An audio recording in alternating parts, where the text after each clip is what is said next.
Hello viewer, আশা করি আপনারা সকলে ভালো আছেন। আজকে আমি আপনাদেরকে দেখাবো আপনারা কিভাবে আপনাদের ফেসবুক স্টোরির পুরনো যে স্টোরিগুলি আপনারা আপলোড করছেন সেগুলো কিভাবে দেখবেন।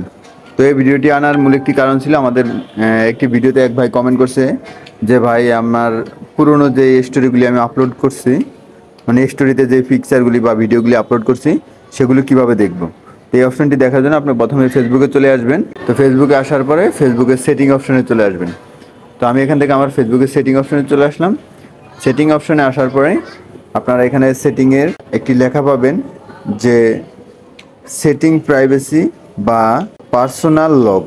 তো আমার এখানে আসতেছে একটু লেটে, হয়তো বা পাবেন যে অ্যাক্টিভিটি লক। তো আমি আমার ফোনে যে অ্যাক্টিভিটি লক অপশনটি পেয়ে গেছি। আপনারা আপনাদের ফেসবুকে যদি মিটা ভার্সন হয় তাহলে অ্যাক্টিভিটি লক পাবেন, মিটা ভার্সন না হলে পার্সোনাল প্রোফাইল নামে একটি অপশন লেখা পাবেন। ঠিক আছে, আমি অ্যাক্টিভিটি লগে ক্লিক করলাম।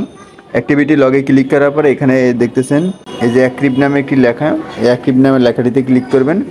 অ্যাক্টিভ নামে লেখাটিতে ক্লিক করার পরে আপনি যে এখানে দেখতেছেন স্টোরি অ্যাক্টিভ, এই যে দেখতেছেন স্টোরি অ্যাক্টিভ, এখানে ক্লিক করবেন।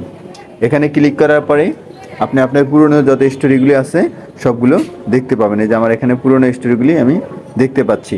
তো আপনারা যারা এখান থেকে মানে দেখার জন্য চেষ্টা করতেছেন এভাবে দেখবেন, এবং এখান থেকে আপনারা পুনরায় আবার হাইলাইট করতে পারবেন। ঠিক আছে, বা শেয়ার করতে পারবেন। এই যেখানে দেখতেছেন, তো এই অপশনটি যারা চাচ্ছেন তাদের জন্য আজকে এই ভিডিওটি।